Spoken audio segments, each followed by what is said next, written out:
It's Rooney Field, which means it's game time at Pittsburgh Sports Now. Zach Weiss here with a familiar face, Duquesne football coach Jerry Schmitt. Jerry, this is neither of our first rodeos on these video interviews, but obviously that means it's an exciting time of year, probably even more exciting than you probably were expecting it to be with probably all the ticket requests you've been getting asked for. Just what's it been like for you? Well, you said it's that time of year again, and I know if we're doing this, it's football season.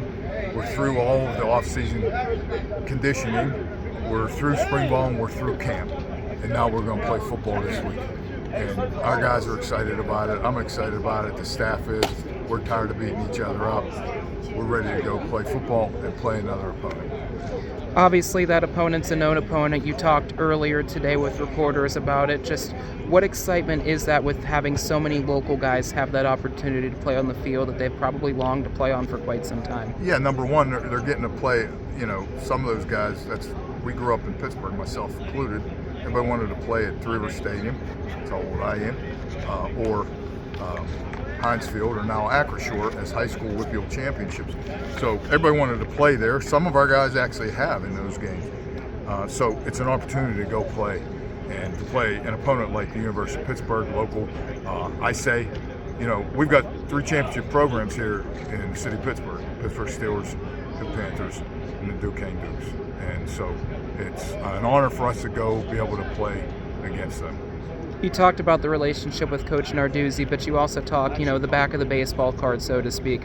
When was the last time Duquesne and Pitt had the opportunity to play football against each other? And now you're the answer to that trivia question. Obviously, games in general are a process, but what was it like to finally get the process to result in what Saturday's going to end up representing? Well, that's for, those games. These games are scheduled years in advance. Mm-hmm. A lot of things go on and change because teams, COVID threw some things off. We had a couple games there that were obviously canceled, so we had to reschedule. And so we just go where they tell us to go and play, and we get excited about it. And our whole goal is to play our best football every single game. And going through that was a lot of what we talked about when we had the spring ball opportunity to watch you guys scrimmage each other. Just since then, obviously we've talked so much about principles, but what have you done as a family, as a unit, to get to those principles and those goals? Well, we spent the whole month of August together here, and we were able, in spring ball, you're getting a lot of time together, but you have a lot of classes and everything you have to go to as a student athlete and go through. Well, in August, we have them all together full time. And we're in meetings together, and we're in team meetings together, we're in position meetings together. We're going out and working on the field, and then spending evening time relaxing with each other. So that's how you build a football team. Every team in the country works on that. We had a good fall camp, and we're now ready to go play. Obviously, you talk about physical toughness as a unit. You talk about mental toughness, and practicing in summer ball was really uncharacteristically warmer than usual in the city. Just what was it like just through those days, through that sun, through that sweat, just finding work together and just realizing how mentally tough you all are? Yeah, we had to find some toughness there. We had to grind through. We had to make some decisions and changes, and alter some of the things we did because you want to keep the athletes safe.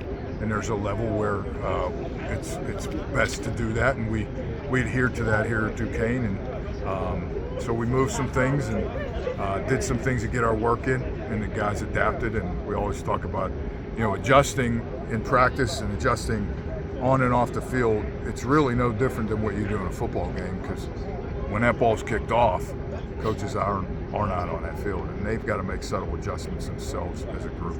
Obviously, one of the biggest questions from an outsider, from a fan perspective, was who was going to end up being QB1 for Week 1.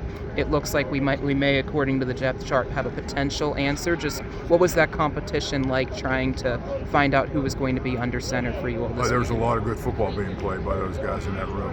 There's some, Tyler Rydell will start for us. He's the old man in the room, but there's some young guys with a lot of talent and live arms. So it was a fun camp seeing everybody compete. What kind of factors do you weigh when you make a decision like that? Do you reward maybe the guy that is going to be calmer under pressure, the guy that has the experience, maybe have some leash with and maybe learn with the younger guy? What goes into making a decision like that? Well, that's one part of it, and understanding the offense, knowing the other guys, executing, limiting mistakes. Those are all important things into picking a quarterback. And he had the leg up being he's got a number of years of experience in FCS football. And another guy you talked about, I know earlier, was Tyson Miguez, a guy that you mentioned came in beginning of the year, and here he is voted a captain. Just what do you make of that work ethic, and what did he show you day to day to maybe see through what he's been able to do and potentially even start on Saturday as well? For a guy that I've only known since January, he's made great impression on me, just because what you just said day to day. He's the same person every day, works really hard. He's intent on learning.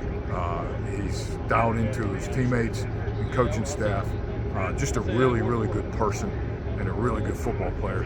I'm excited to see him for the first time on Saturday in the game. There's so many names, metaphorically, whether you see them or not, that change on the back of the jersey, but the message on the front of the jersey remains the same. While that back changes, how do you make sure that that front does not change from an identity perspective? Well, I think because over years we've had great leadership, and they teach the younger guys, and those younger guys pass it on and hold on to all the things that we do here, taking care of each other.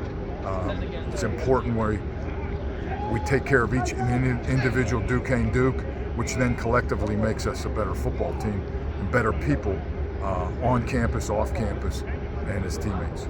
We talked over the spring about Mickey having that full off season to build this defense, to kind of have his playground, to make this defense molded in his identity.